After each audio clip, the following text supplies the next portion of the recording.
12살의 임진왜란. 그 네 번째 이야기. 잉어. 거지 총각 이름은 돌동이라고 했다. 난리통에 가족을 잃은 것 같지는 않고 행색이 딱 도망친 노비 같긴 했지만 아무 상관없었다. 돌동이는 어둔 할매를 업어서 사당 뒤 언덕으로 데려다 주었다. 다미가 호미로 땅을 고르는 동안 옆에서 풀피리를 불며 모른 채 있더니 결국엔 못 이기는 척 나서서 이를 도와주었다. 뭐 먹을 거 없냐? 어둔 할매를 묻고 나자 돌동이는 무너진 집터를 돌아보면서 처음으로 입을 뗐다.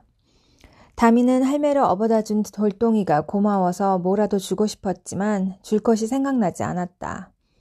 돌동이는 박생원의 집터를 이리저리 휘휘 돌아다니며 살펴보았다. 아무리 망했어도 이 큰 집구석에 먹을 거 하나 없으라고.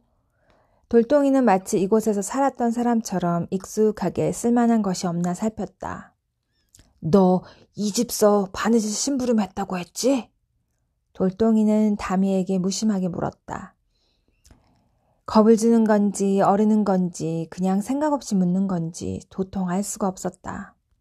난리통에 그 귀한 물건들 다 실어가진 못했을 거야. 그치? 다미는 그날 엇동이가 귀한 녹그릇이며 비단 옷을 뒤뜰 담벼락 밑에 묻었던 게 떠올랐다. 어디냐? 다미가 고민할 새도 없이 막동이가 모란고 화단 옆에 쭈그리고 앉아 흙을 푹푹 쑤셔댔다. 돌동이는 묘한 미소를 짓더니 막동이가 쑤셔대던 곳의 흙을 열심히 파내기 시작했다. 얼마 파내지 않아 기름을 여러 번 먹인 두꺼운 기름종이로 싼 옷가지들이 나왔다. 화려하게 수놓은 예복과 장식띠, 나머지는 비단으로 지은 저고리와 치마 등이 있었는데 여기저기 습기가 차고 물이 들어 썩 좋지 않았다. 이런 거 말고 금붙이나 쌀 한 손만 나와라. 돌동이는 엉망이 된 비단옷을 보고 썩 내켜하지 않았다. 이 난리통에 그걸로 뭘 한단 말인가. 그날 엇동이가 부지런히 많이도 파묻은 것 같았는데 옷가지와 녹그릇 외에는 별것이 없었다. 돌동이는 빈 구덩이 속을 기어들어가서 조심스럽게 땅속을 살피더니 혼잣말로 중얼거렸다. 찾았다! 비단옷과 녹그릇을 묻은 방식과 다르게 세 뼘쯤 떨어진 곳에 또 다른 구덩이가 있었다. 먼저 나무 판자를 가로 세로 겹으로 대어 단단하게 자리를 만들었고 그 사이를 나무 줄기로 덧댔다. 틈새에는 짚을 깔아 보완했다. 흙을 파내더니 나무판과 나무 줄기를 걷어내는 돌동이의 손이 빨라졌다. 세심하게 모든 것을 드러내자 이윽고 검은 괴짝의 단단한 모서리가 드러났다. 작지만 단단한 참나무로 만들어진 상자로 한눈에 보기에도 귀한 느낌이었다. 이거 은덩일란가 금덩일란가. 돌동이는 조심스레 상자를 드러냈다. 상자가 생각보다 가벼워 잠깐 의아했지만 들동이는 그건 어쩌면 정말로 진귀한 보석 상자란 뜻일지 모른다고 생각했다. 어떤 사람이 만들었는지 모르겠지만 상자의 마무리가 퍽 훌륭해서 닫힌 뚜껑을 여는 게 쉽지 않았다. 그 보물 상자를 파묻은 사람이 대단한 정성과 주의를 기울였음이 틀림없었다. 솜씨를 보아 아마 엇동이는 아닌 듯했다.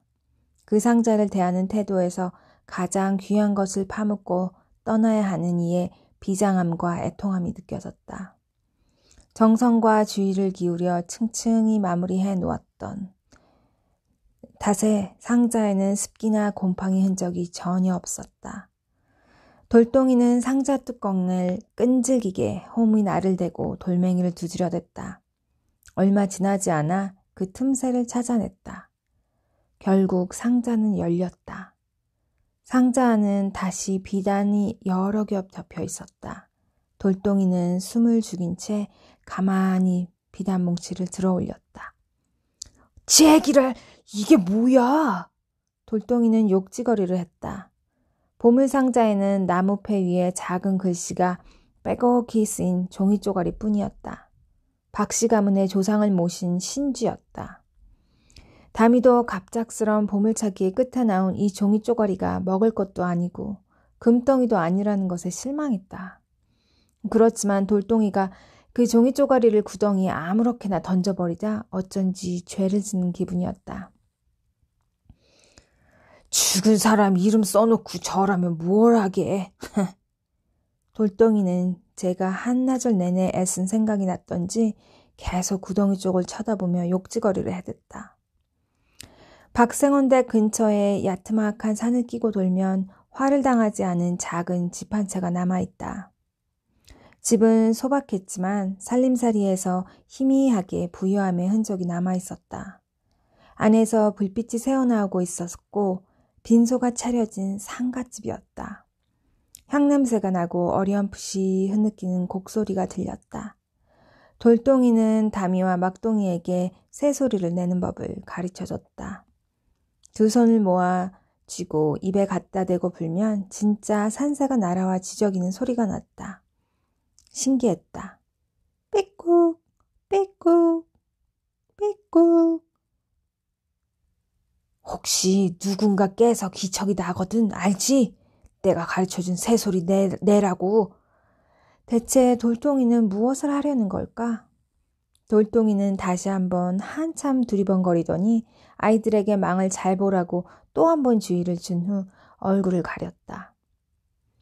검은 복면. 그제야 다미는 돌덩이가 도둑이고 둘은 망을 보는 쥐새끼가 된 걸 깨달았다. 돌덩이가 뱀처럼 집 안으로 스며들었다. 얼마나 시간이 지났을까? 문을 박차고 나오는 돌덩이의 표정이 몹시 험악했다. 품에는 우악스럽게 비단 치마와 저고리를 둘둘 말아서 품고 있었는데 돌덩이 다리를 어떤 노인이 붙잡고 못 가게 하고 있었다. 노인은 눈도 멀고 이미 너무 쇠약해서 한 줌 먼지만도 못했지만 돌덩이가 아무리 뿌리쳐도 놔주지 않았다. 노인의 얼굴 위로 눈물이 흘러내려 번들거렸다. 돌덩이는 어쩔 수 없이 노인의 몸에 마구잡이로 주먹질을 했다. 다미와 막둥이는 자리에 얼어붙은 듯 움직일 수가 없었다. 돌덩이와 노인의 몸싸움이 벌어진 가운데 병풍이 쓰러지고 뒤에 놓여있던 관이 부서져 시신이 반쯤 튀어나왔다. 죽은 이는 노인의 아내인 듯했다. 시신의 옷 매무새는 아무렇게나 흐트러져 있었다. 팍! 매운 발길질이 몸에 꽂히자 그제야 노인은 비명조차 지르지 못하고 폭삭 주저앉아 버렸다. 돌덩이가 빼앗아온 것은 낡기는 했지만 아름다운 비단 옷이었다. 초록 원삼과 치마 저고리, 결혼 예복이었다. 소매 끝에 수놓아진 모란꽃 자수는 무척 예뻤다. 엄마가 보면 좋아하셨을 솜씨였다. 소시적에는 방귀나 꽤나 끼고 살았던 모양이네. 돼진 할망구한테 비단 옷이 다 뭐야? 죽은 사람에게 입혀놓은 옷까지 벗겨 온 게 무안했던지 돌덩이는 변명처럼 혼잣말을 했다. 다미는 관에서 반쯤 튀어나와 있던 그 깡마른 늙은 여인의 몸을 생각했다. 인간에 대한 최소한의 예의도 없이 짐승 같은 일을 저지르고 말았다. 들덩이에게 몹시 맞았던 그 노인은 어떻게 되었을까? 시체는 꿈에 나올 것처럼 무서웠다. 잘 모르고 그랬지만 몹시 나쁜 짓을 한 것 같아 아무리 하느님께 빌어도 용서를 받지 못할 것 같았다.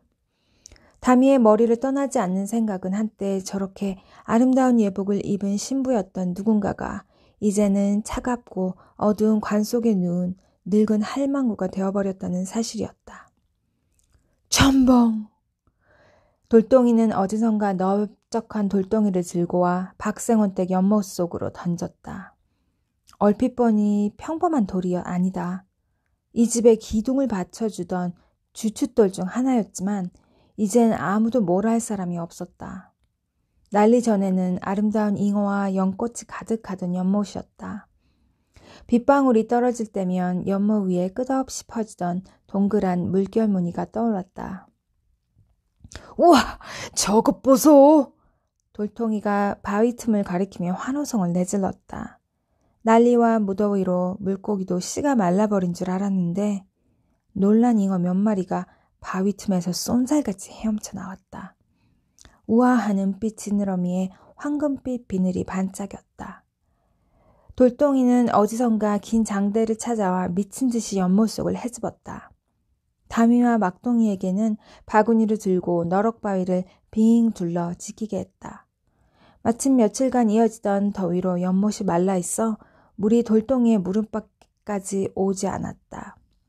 돌덩이가 바위 틈에 장대를 넣은 후 헤집고 흔들어대자 대자의 길이가 한 뼘 반 정도 되는 잉어들이 도망치다가 제 풀에 펄럭거렸다. 금세 4마리를 잡았다. 3사람은 처음으로 마주보고 웃었다. 다미는 박생원 댁을 생각하면 늘 넉넉함과 부유함이 먼저 떠오르곤 했다. 기름에 지진 전과 떡시루의 김, 고된 노동 끝에 막걸리를 한 잔씩 걸치고 기분이 좋아진 일꾼들의 떠들썩함이 생각났다. 그 부자의 상징이 바로 이 연못과 아름다운 잉어 물이었다. 박생원은 명예의 사신으로 갔던 먼 친척에게 부탁해 어렵게 잉어들을 얻었다고 했다. 자연을 본따 연못도 만들었다. 먹지 않고 보기 위한 물고기를 기른다는 것에 다미는 놀랐다. 물고기에게 사람이 먹을 곡식을 따로 먹여 살을 찌우며 그 빛깔과 모습을 감상하는 것은 낯선 세계의 놀라운 이야기였다. 보는 것이 그 잉어의 쓸모라니 누군가 우아한 목소리로 가르쳐줬다. 돌덩이는 익숙한 듯 잉어의 입꼬리부터 꼬리까지 버들가지에 꿰었다. 그리고 지푸라기와 나뭇가지를 가져와 불을 붙였다. 고기가 짓불에 구워지는 동안 3사람은 멍하니 불꽃이 타오르는 걸 바라보았다. 불꽃은 타닥거리는 소리를 내며 이글거렸다. 한순간도 똑같은 모양이 없었다. 한순간도 머물러 있지 않고 매 순간 계속 변화했다. 불이 왜 살아있다고들 하는지, 옛날 사람들이 왜 불을 떠받들었는지 알 것 같았다. 다미는 제가 태어나기 전부터 이 불꽃을 계속 보고 있었던 것 같은 기분이 들었다. 이 불꽃을 통해 이 땅에 살던, 그리고 먼저 세상을 떠났던 수많은 사람들과 통하는 기분을 느꼈다. 머리부터 꼬랑지까지 하나도 버리지 말고 뼈까지 꼭꼭 씹어서 천천히 오래 묵어. 돌덩이는 다미와 막둥이에게 노릇노릇 구워진 잉어를 한 마리씩 나눠주었다. 정말이지 기가 막힐 정도로 맛이 있었다. 임진년 9월 12일 세미록 오희문의 일기 중입니다. 면천 군수는 노년에 눈이 멀어 폐인처럼 지낸 지 오래이다. 외적이 도성에 들어오자 피난갈 처지가 못되어 그대로 집에 머물렀다. 또한 아내가 죽어 빈소를 차렸는데 적이 재물을 모두 약탈하고 관을 부수어 염습한 옷까지 벗겨갔단다. 다시 염을 했는데 또 먼지처럼 벗겨가자 면천 군수가 해진 옷 한 벌만 덮어두었단다. 어린 계집종 하나가 밥을 짓고 있지만 식량이 부족하다고 한다.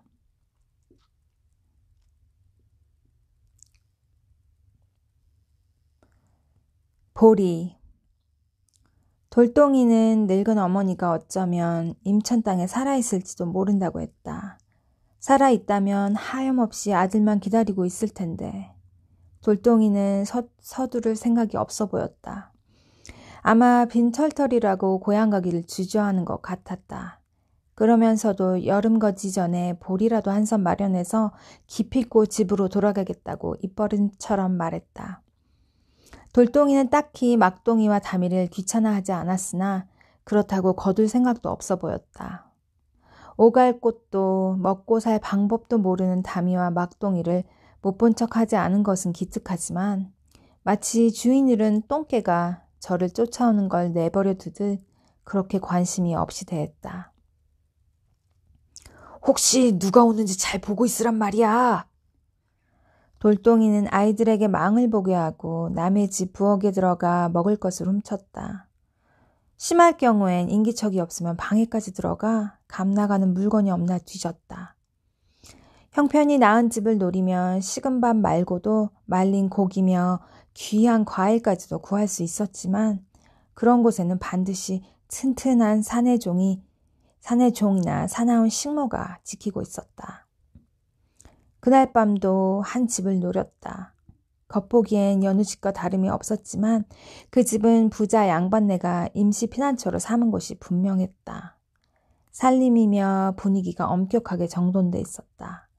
그 집의 일꾼과 종들도 그날만큼은 한낮의 고된 노동에 모두 골아 떨어진 듯했다.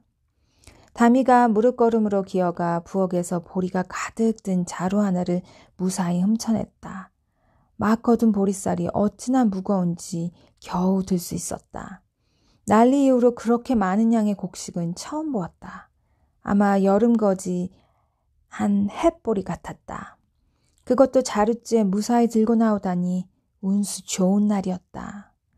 막동이가 어둠 속에서 홀린 듯 무언가를 가리켰다. 부엌 시렁 위에 노루 다리와 소금에 절인 돼지고기, 말린 꿩고기가 대롱대롱 매달려 있었다. 축축한 한밤의 공기 속에 고기의 달콤한 누린내가 스멀스멀 코 속으로 파고들었다. 굶주린 뱃속이 미친 듯이 요동쳤다.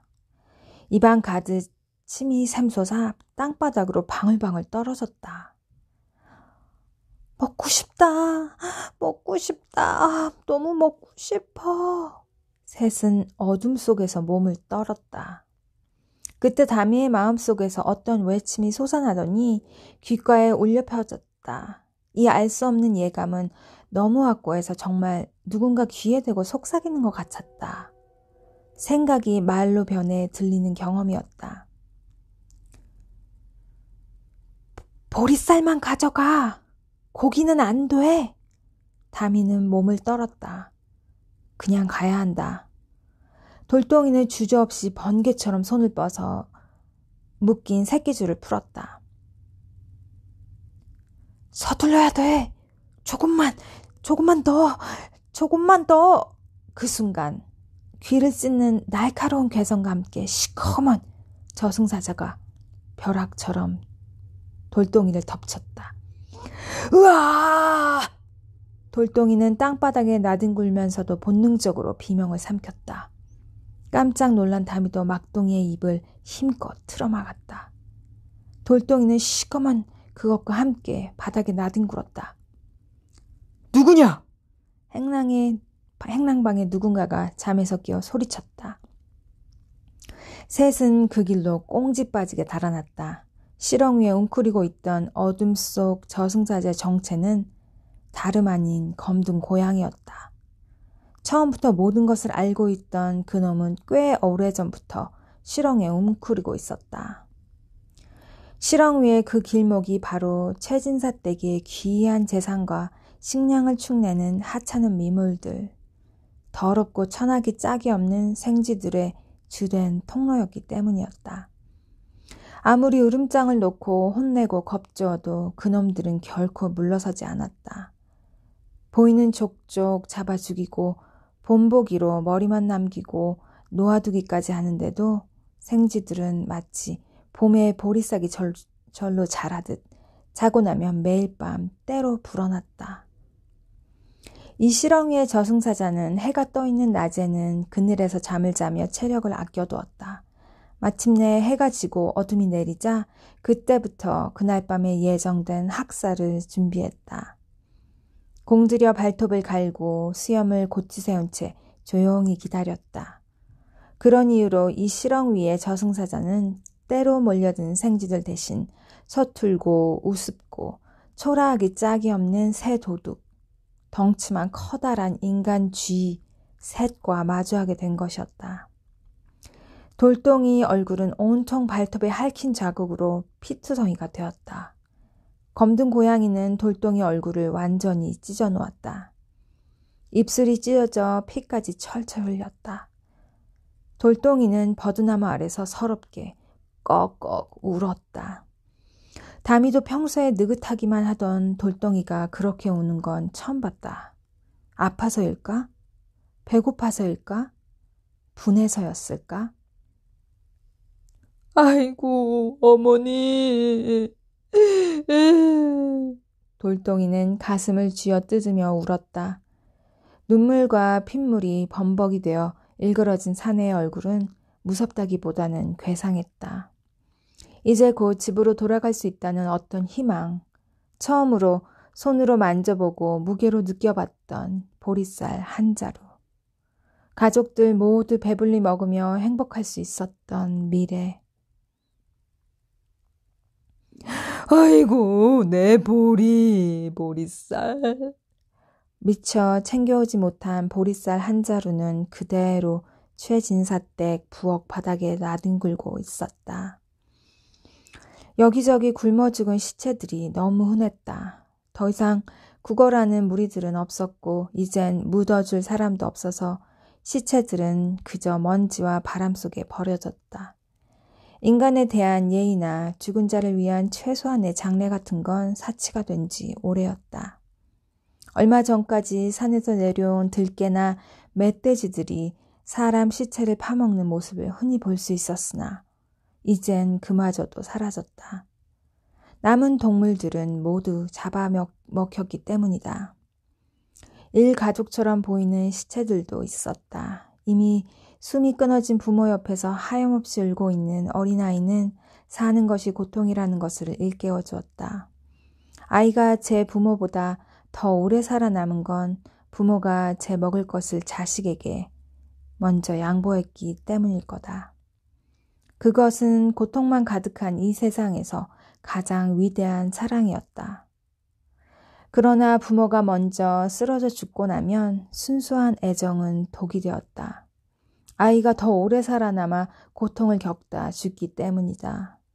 한 발자국 떨어진 곳에서는 까마귀 떼가 아이의 숨이 끊어지기만을 기다리고 있었다. 까마귀에게 돌을 던져 쫓으면 폴짝 뛰어 한 발큼만 물러날 뿐 마치 어리석은 인간을 조롱한 듯 멀리 도망치려고도 하지 않는다. 그날 밤 소동이 이후 돌덩이는 정신이 반쯤 나간 것 같았다. 어차피 제 것도 아니었던 보리쌀을 억울하게 빼앗기기라도 한 사람처럼 앞뒤 재는 것도 없고 겁이 없어졌다. 어떻게든 다시 한몫을 마련해서 집으로 돌아가겠다는 생각뿐이었다. 고향에서 아들 기다린다는 늙은 어머니 이야기를 짓거리는 동돌이는 보리쌀 한 마를 진짜로 손에 쥐어봤던 그날 밤 이후로 변했다. 고향으로 돌아가 늙은 어머니를 모시고 배부른 한 끼를 먹는다는 그 꿈은 막연한 것이 아니라 확실한 목표가 되었다. 돌덩이는 어머니가 곧 숨이라도 넘어갈 것처럼 마음이 급했다. 당장이라도 내일 고향에 가는 길에 나서야 할 것만 같았다. 돌덩이는 최진사댁 주위를 미친 사람처럼 오갔다. 최진사는 이제 밤에도 일꾼들을 세워두었고 행여나 다시 도둑이 들세라 철저하게 감시했다. 멀지 않은 밭에서는 작년에 씨 뿌린 보리의 여름거지가 한창이었다. 올해는 비가 적어서 보리가 그나마 통통한 것이라고 했다. 그러나 채 익기도 전에 배고픈 사람들이 몰래 이삭을 따먹었다. 최진산의 일꾼들은 밤에도 잠을 못 자고 나와서 보리를 지켰다. 낮에는 여름거지를 하고 밤에는 보초를 서니 일꾼들은 잠이 와 미칠 지경이었다. 주인은 재산을 잃을까 아랫사람들을 더 심하게 몰아붙였다. 성질이 사납고 괄괄한 사내종들에게 활과 화살까지 내주며 도둑들에게 인정사정 봐주지 말라고 했다. 밤이 되면 다시 슬금슬금 굶주린 사람들이 보리밭으로 모여들었다. 그러면 슝슝 화살이 날아들었고 그 화살이 무서워 아이들이 울부짖었다. 그래도 굶주린 사람들은 매일 더 불어났다. 목숨을 걸고 훔쳐먹는 자와 목숨을 앗아서라도 재산을 지키는 자들과의 싸움이었다. 다미와 막동이도 이삭 줍기에 나섰다. 밤새 밭을 기어다니며 떨어진 보리쌀을 모으면 굶주린 배를 채울 수 있었다. 모아온 나라를 불에 그슬려서 손바닥에 비벼 입에 털어놓고 오래 씹었다. 구수한 보리내음이 입안에 가득 퍼졌다. 구운 보리쌀을 입에 넣고 굴리고 있으면 꼭 집에 돌아온 것 같은, 금방이라도 엄마가 부엌에서 밥상을 들고 나올 것 같은 그런 그리운 기분이 들었다. 그러나 돌덩이는 떨어진 나달 따위에는 만족하지 않았다. 어디서 훔쳤는지 낫을 구해서 매일 밤 보리 이삭을 뭉텅이로 베어댔다. 지난밤 잃어버린 보리 한 마를 기어이 똑같이 채우려는 모양이었다. 다미는 돌덩이 마음을 헤아리기 어려웠다. 떨어진 나라를 주워 먹는 건 마음에 꺼리낌이 없었다. 새도 먹고 들쥐도 먹는 나달이니까. 우리는 부모 잃은 고아이니까. 누나, 새알이다. 막동이는 작은 몸으로 보리사리 사이를 잘도 기어다녔다. 보리밭에 어미의 알을 까려고 정성 들여 지은 새 둥지가 있었다. 작은 얼룩무늬 알이 6개, 종달새의 것인 듯했다. 막동이는 2손 가득 알을 담아쥐고 한박 웃음을 지었다. 막동이는 껍데기를 쪼아 새 머리에 작은 구멍을 낸 뒤 눈을 감고 그대로 쭉쭉 빨아먹었다. 그 순간 보리밭 너머에서 거친 소리가 들렸다. 이 들쥐 새끼들! 최진사의 성난 노비들이었다. 그중 키 큰 사내가 거침없이 출렁이는 보리밭을 향해 활을 켜놓았다. 슝! 바람을 가르며 화살이 날았다. 누군가 제대로 소리도 내지 못하고 쓰러졌다. 번개 같은 죽음이었다. 잡았다! 여기저기서 일꾼들의 함성이 들려왔다.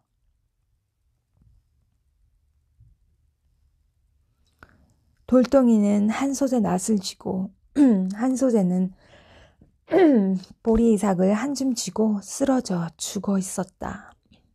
몸이 꺾이고 비틀려서 어딘가 부자연스러워 보였다. 팔과 다리와 몸통, 얼굴이 제각각이었다. 마치 몸과 마음이 서로 다른 곳을 향해 달려가는 사람처럼 다만 얼굴만은 보리 이삭 쪽을 향해 있었다. 눈도 부릅뜬 채였다. 돌덩이는 마지막까지 무엇을 보고 있었던 걸까? 얼굴에는 채 아물지 않은 흉터만이 생생했다. 가보년 5월 2일 쇠미록 오희문의 일기 중입니다. 지나는 길에 보니 밀과 보리의 농사가 좋지 않은 데다 익기도 전에 굶주린 사람들이 오가면서 몰래 따다 먹었다. 밤중에는 몰래 베어가는 자가 매우 많아서 사람들이 모두 활과 화살을 지닌 채 밤을 지키며 때로는 쏘아 죽이기까지 하는데도 막을 수가 없다고 한다. 곳곳이 모두 그러하니 탄식할 일이다. 네, 12살의 임진왜란 이야기를 기다리시는 분들을 위해서 오늘도 두 이야기들을 한번 풀어봤어요. 돌덩이와 다미 그리고 막동이 셋이서 지금 살아남는 일상이 그려졌는데요. 너무나도 이 전쟁 속에서 폐허 속에서 굶어 죽는 사람들의 묘사와 그리고 다미와 돌덩이가 도둑질을 해가면서 위험을 무릅쓰고 음식을 훔치는 이러한 장면들은 정말 너무나 잔혹하고 비참하기까지 한데요. 호미와 잉어, 아니죠. 잉어와 보리 이 부분, 꿋꿋하게 살아남기 위해서 몸부림을 치는 이 시대 임진왜란을 겪었던 사람들의 모습을 잠시나마 느껴볼 수가 있었어요. 오늘도 이야기들을 생생하게 전달이 되었으면 하는 바람이 있고요. 다음 시간에 또 계속해서 이야기들을 엮어가겠습니다. 그러면 오늘도 즐거운 하루 보내시고요. 여러분 다음 시간에 또 만나요. 안녕.